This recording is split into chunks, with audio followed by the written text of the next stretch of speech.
안녕하세요. 데카르트 수학책방 공동대표 강미선입니다. 안녕하세요. 저희가 지금 작가 특강을 준비하고 있는데 오늘 제일 많은 분들이 오셨어요. 그래서 오늘의 그 특강에 대해서 선생님하고 책에 대해서 관심이 매우 많으신 것 같습니다. 오늘 이렇게 멀리서 오셨는데 많은 말씀 듣고 가시길 바라고요. 최유란 작가님은 지금 중학교에서 수학을 가르치고 계시고 2권의 책을 쓰셨어요. 10대들이여 중학수학 개념을 탐하라 이렇게 하고 수학 만점은 부모의 손끝에서 시작된다 이 책을 쓰셨거든요. 그래서 오늘 주제는 10대들이여 중학수학 개념을 탐하라를 중심으로 진행하도록 하겠습니다. 선생님 강연 끝나고 나서 질의응답 시간 갖도록 할게요. 자, 그럼 선생님 일어나서 인사. 정말 많이 와주셔서 정말 감사합니다. 앉아서 할까요? 네, 저는 그 10대들이요 중학수학 개념을 탐하라의 저자이고요. 사실 여기 지금 수학 책방에서 이야기를 하는 게 개인적으로 정말 꿈만 같거든요. 제가 수학 교사를 하고 있지만 언젠가는 꼭 수학 책방을 하고 싶다라는 마음이 있었어요. 그래서 수학 책방 차리면 인테리어는 어떻게 하지? 뭐 어떤 색깔 위주로 꾸며보지? 어떤 프로그램을 만들어 보지? 항상 늘 고민을 했었는데 작년에 인스타그램을 통해서 여기 대한민국 최초 수학 책방이 생겼다는 이야기를 듣고 너무 감사하더라고. 내가 이 일을 한다는 건 진짜 수학을 사랑하지 않으면 할 수 없는 일이라는 생각이 많이 들었기 때문에 했고, 그 다음에 그런 책방을 만들면 저자와 독자분들이 만날 수 있는 기회를 드리고 싶다는 생각까지 했기 때문에 이제 강미선 선생님께서 이제 편지를 써주실 수 있느냐는 질문에 바로 오케이 했어요. 정말 고민도 안 하고 당연하죠, 할게요 라고 했고, 이제 그렇게 해서 편지를 썼는데 오늘 여기 와서 답장까지 제가 받았습니다. 너무 뿌듯하네요. 그리고 저자 특강을 해달라는 말에는 사실 조금 주춤했어요. 바로 대답을 못하고. 그 이유는 말투에서 느끼실 수 있겠지만 서울 사람이 아니잖아요. 그래서 서울 분들이 많이 오실 건데 혹시나 제가 경남 창원 저기 마산에서 왔기 때문에 억양도 세고 못 알아들으시면 어떡하지라는 생각이 들어서 괜찮을까요? 했는데 강미선 선생님께서 사투리 감당 가능하시다고 걱정하지 말고 오라고 해서 제가 용기 내서 오늘 이 자리에 오게 되었습니다. 한번 이야기를 풀어보면 첫 번째 책 제목이 수학 만점은 부모의 손끝에서 시작된다 였는데요. 다소 어머님들께 부담이 되는 제목이 아닐 수 없잖아요. 그래서 출판사 사장님께 책 제목을 좀 바꿔주시면 안 되겠느냐. 만약에 이제 저도 저희 아이가 초등학생인데 저희 아이가 수학 만점이 아니면 어쩔 거냐, 저희 아이는 저와 다르지 않느냐, 근데 부모의 손끝에서 시작된다고 쓰면 너무 부담스럽다니까 이제 책 제목은 그렇게 보지는 않는다 라고 하셔서 이렇게 나왔는데요. 처음 이 책을 쓴 이유는 제가 중학교에서 학생들 이렇게 보잖아요. 그러면 정말 학원을 안 다닐 거라고 생각했는데 수학 학원을 다닌다고 이야기를 해요. 그러면 어느 부분을 하니 물어보면 선행학습을 하고 있다고 이야기를 해요. 그럼 제가 봤을 때 이제 그 친구는 지금 학교에서 하는 수업에 대한 이해도가 너무 낮고, 그리고 그 전 걸 물어봤을 때 초등학교에 그 전 단계가 잘 되어 있지 않아서 정말 솔직한 마음으로는 선행학습을 하면 오히려 학습 결손만 쌓이고 있는 상황인 거예요. 이제 그랬을 경우에 전화를 드리고 싶죠, 어머님한테. 솔직하게, 정말 솔직하게, 어머니 지금 이 학생은 초등학교 거 한 번 더 다져주시고 선행학습을 하면 더 좋을 것 같습니다 라고 이야기하고 싶은데, 초등학교와 달리 중학교는 여러 반을 들어가잖아요. 그리고 그 사이에 담임 선생님도 계시잖아요. 근데 직접적으로 전화해서 그 말씀을 드리기가 굉장히 조심스러운 거예요. 어떻게 받아들이실지 일단 첫 번째 모르고, 그런 전화를 받았을 때 혹시 우리 아이를 가르치는 수학 선생님이 우리 아이를 안 좋게 보는 게 아닌가 라는 걱정을 하실 수 있을 것 같아서 직접 말씀드리기가 조심스럽고, 그런데 꼭 이거는 이야기하고 싶고, 이렇게 하면 너무 다 학원은 다 다니는데 다 선행을 하고 있어서 선행이 필요한 친구도 있죠. 분명 궁금하고 알고 싶고 하면 해도 되지만 그게 아닌 친구도 있는데 그 친구는 엄마가 가래서요. 이제 가는 상황이니까 그게 좀 안타까워서 그 내용을 좀 쓰고 싶었어요. 그걸 이제 쭉쭉 쓰다 보니까 첫 번째 책이 이제 나왔어요. 그러면 이제 혹시 읽으신 분은 알 수 있을 것 같은데요.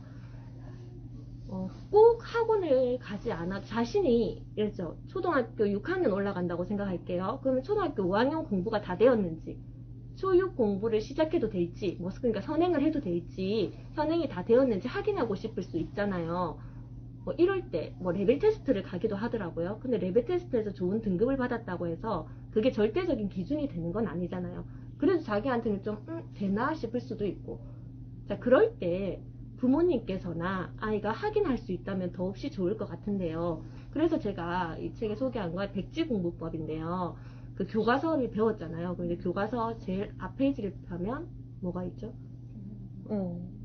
차례가 있죠. 목차가 있죠. 자, 거기 보면 이제 대단원, 중단원이 나와 있잖아요. 그럼 대단원, 중단원을 쭉 보면서 그냥 백지에다가 적어 보는 거죠. 자기가 배운 걸 한번 적어 보는 거예요. 아무것도 없는 상태에서 그냥 백지만 놓고 대단원 적고 중단원 적고 기억나는 거. 처음에는 엄청 어렵거든요. 우리도 그렇잖아요. 처음에 낯선 배웠다 하더라도 그걸 적는 게. 근데 머릿속으로만 생각하면 안 돼요? 라고 질문하던데 머릿속으로만 하지 말고 손으로 꼭 직접 써보라고 하거든요. 그럼 처음에는 A4 한 장에 거의 한 학기 내용이 다 들어갈 수도 있어요. 그 정도는 못 적는 거죠. 그렇게 적고 나면 검은 펜으로 적었다 하면 파란색으로 감정을 적어보라고 하거든요. 그러니까 이 단원을 했을 때는 신나게 적어요. 거의 대부분 어떤 부분을 좀 신나게 적냐면 앞부분 연산 열심히 하거든요. 덧셈, 뺄셈, 곱셈, 나눗셈 그거 열심히 적거든요. 근데 도형 가면 다각형이든 삼각형이든 사각형이든 굉장히 쉬울 것 같지만 그걸 적으라고 하면 생각보다 많이 못 적어요. 어떻게 시작을 해야 되지? 그리고 마음이 좀 불편한 부분이 있어요. 이건 학생들마다 다를 거예요. 여기서는 뭔가 좀 마음이 불편하고 이 단원 제목을 보는 것 자체가 그리고 여기서 문제 풀 때는 나 기분이 좀 별로 안 좋았던 것 같고 이제 그런 걸 적으라고 이야기를 하죠. 그러면서 또 기억나는 건 더 적고 그러고 나면 이제 빨간 펜으로 교과서를 보면서 정확하게 한번 짚어보라고 하죠. 그래서 자기가 아는 거에는 또 체크해두고 혹시 놓쳤거나 잘못 알고 있는 부분은 한 번 더 적어보고 그렇게 한 타임을 돌고 나면 이제 좀 머릿속에 개념이 잡힌단 말이죠. 그럼 한 일주일 있다가 그 작업을 한 번 더 하는 거죠. 자기가 어느 정도 만족할 때까지 두세 번 정도 그 작업을 하다 보면 이제 어떤 현상이 생기냐면 누가 만들어준 노트가 아니라 그러니까 선생님이 수업 시간에 이렇게 판서를 해줘서 만들어진 그런 노트가 아니라 자기만의 노트가 만들어지거든요. 그러니까 자기가 부족한 부분은 훨씬 자세하게 써여 있을 거고 자신 있는 부분은 조금 그냥 넘어가도 되고 그러니까 부족한 부분을 채우려고 공부를 하는 거니까 이제 그 부분이 확대되는 거죠. 그리고 문제를 풀면서 쌓이는 부분, 모르는 문제를 이제 오답 노트도 틀린 문제 다라고 하면 우리도 싫잖아요. 그거 어떻게 손 아프게 다 적어요. 그래서 좀 유의미한 오답들이 있을 거예요. 그러니까 자기가 부족하다고 생각하는 부분에서 틀린 문제들을 모아보면 훨씬 한눈에 그 부분이 이제 많아지거든요, 문제가. 그러다 보면 이제 자기가 부족한 부분을 메꾸는 그런 느낌으로 갈 수 있는 거죠. 이 작업을 해서 좋은 건 좀 자신감인 것 같아요.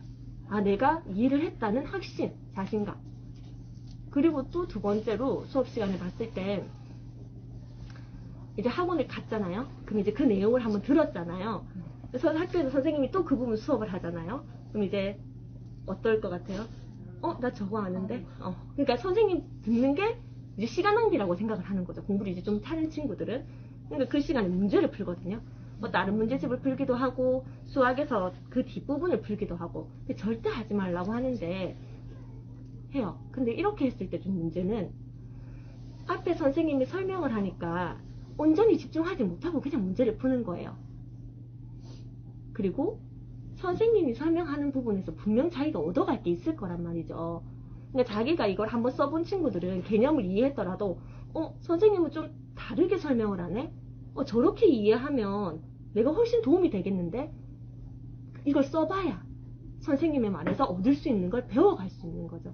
안 그러면 문제 푼다고 놓치고 선생님 설명 놓치고 그래서 수학 수업이 그냥 넘어가고 그래서 자기가 안다는 착각 속에서 계속 수학 공부를 하고 있는 그런 현상이 생기더라고요. 그게 두 번째 이야기였고요. 그래서 그 다음에 이제 출판사에서 이거는 제안을 해주셨었는데 학생들을 대상으로 하는 수학책을 썼으면 좋겠다라고 이야기를 하시더라고요. 그래서 아까 전에 친구가 와서 앞부분 초등학교 부분은 이제 읽었는데 중고등학교 부분은 좀 어렵더라라고 이야기를 하더라고요. 그래서 이렇게 쓴 이유는 이 생각이 들더라고요. 우리가 뭐 숲을 보지 말고 나무를 보지 말고 숲을 보라 이렇게 이야기를 하잖아요. 근데 우리가 숲을 지나갈 때 보면 숲이 안 보이잖아요. 우리가 숲 지나갈 때는 눈앞에 있는 나무가 보이지 숲 전체가 눈에 들어오지는 않잖아요. 그죠? 그 생각이 들어서 수학을 지금 공부하고 있는 친구들은 전체를 봐라라고 하는데 전체가 안 보인단 말이죠. 당연히 눈앞에 있는 그 문제, 그 단원만 보이지. 그러면 이 상황에서 어떻게 숲을 볼 수 있냐? 그건 이제 숲을 지나온 사람들. 그 숲을 지나와서 그 부분은 좀 어렵더라. 그래서 힘든 시기야. 그것만 지나면 좀 괜찮아. 그거는 다음에 있는 이거랑 좀 연결돼. 그건 네가 지나온 그 어떤 것과 연결되는 거야. 이렇게 연결고리를 좀 만들어주면 훨씬 쉽게 넘어갈 수 있지 않을까. 그래서 초등학교 공부를 하고 있으면서 앞부분 모르지만 한번 눈으로 보는 거예요. 눈으로 보고 나면 다음에 선생님이 설명을 할 때 이게 그 내용이랑 연결되는구나. 이렇게 자기 머릿속에 연결고리가 착착착 걸려가면 그게 이제 수학의 재미를 자기가 느끼는 거라고 저는 생각을 했거든요. 그래서 저는 지금 온 저 친구는 고등학교에 있을 때 만난 친구인데요. 그 고등학교에 한 7년, 8년 있다가 육아 때문에 이제 중학교를 왔죠. 그래서 이제 지금 5년 정도 되었고, 그러면서 이제 고등학교에 있고, 중학교에 있고, 그러다가 아이가 초등학교 가니까 초등학교 교육과정을 받고, 그러다 보니 자연스럽게, 의도한 건 아니었지만, 고등학교 수학, 중학교 수학, 초등학교 수학, 이렇게 거꾸로 가면서 교육과정을 이제 한번 봤던 거죠. 근데 보니까, 고등학교 있으면서 그 아이들을 가르칠 때, 내가 중학교 수학을 좀 더 잘 알면, 훨씬 애들한테 잘 설명해 줄 수 있겠는데 라는 아쉬움이 있었거든요. 그게 중학교와 해결되었고, 중학교에서 가르치면서는 초등학교 때 뭘 배우면 좋은지 알면 좋을 것 같은데, 그게 이제 초등학교 걸 보면서 이제 연결고리가 쭉쭉 연결되더라고요. 사실 좀 재밌더라고요. 그래서 그 초1 아이가 들어가고 육아휴직 기간 그때 동안 이제 쭉 보면서 연결되는 것끼리 한번 이렇게 연결고리를 걸어봤어요. 저는 저 나름대로 초, 중, 고 연결고리를 건 결과물이고, 사실 이걸 보고 뭐 이걸 외워서 뭘 해라 이런 식으로 만든 책은 아니었어요. 그냥 이건 저의 연결고리고, 이런 식으로 내 연결고리를 만들어가면 되는구나를 아이들이 알죠. 자신만의 연결고리를 좀 찾았으면 좋겠다 이거였어요. 근데 지금 바로 초등학교 공부를 하면서 이게 중학교에 뭐랑 연결되나 알 수 없잖아요. 뭘 배우는지 모르니까. 그러니까 그래서 초등학교 5학년, 6학년부터 하는 게, 초등학교 5학년 배우는 게 그 전 단계에서 뭘 배우는지, 그 다음에 그 뒤에 중학교 가서 이제 초등학교랑 연결할 거야 라는 그런 마음만 가지고 있어도 훨씬 공부하는 태도가 달라질 거라고 생각을 하거든요. 그래서 아까도 자신만의 수학 노트를 얘기했는데, 계속 그 연결고리를 찾아가는 연습을 좀 했으면 좋겠어요. 우리가 영역이 나뉘어져 있거든요. 1학년, 2학년, 3학년 이렇게 될 때, 1학년에 뭐 수화, 연산 쭉 배우는 게 아니라 수화, 연산, 도형, 확률 이렇게 다 나눠서 배우니까 연결고리가 한 학년에서는 찾기가 어려워요. 여기 도형이랑 여기 연산을 연결하기는 어렵거든요. 그러니까 학년이 올라가면서 수화, 연산이 어떻게 이렇게 연결고리가 형성되는지, 도형에서는 어떻게 되는지가 있단 말이죠. 그래서 그걸 이제 친구들 스스로, 저는 그래서 찾아서 그게 무슨 도움이 되어가 아니고 그 찾는 과정에서 자기가 얻는 게 많을 거라고 생각을 하거든요. 그래서 이런 식으로 찾아가는구나 라는 걸 학생들이 알고, 이제 이 친구들이 자기 이름이 걸린 자기만의 노트들이 한 권씩 만들어지는 그걸 했으면 좋겠다 라는 마음에서 이제 이 두 번째 책을 쓰게 된 겁니다.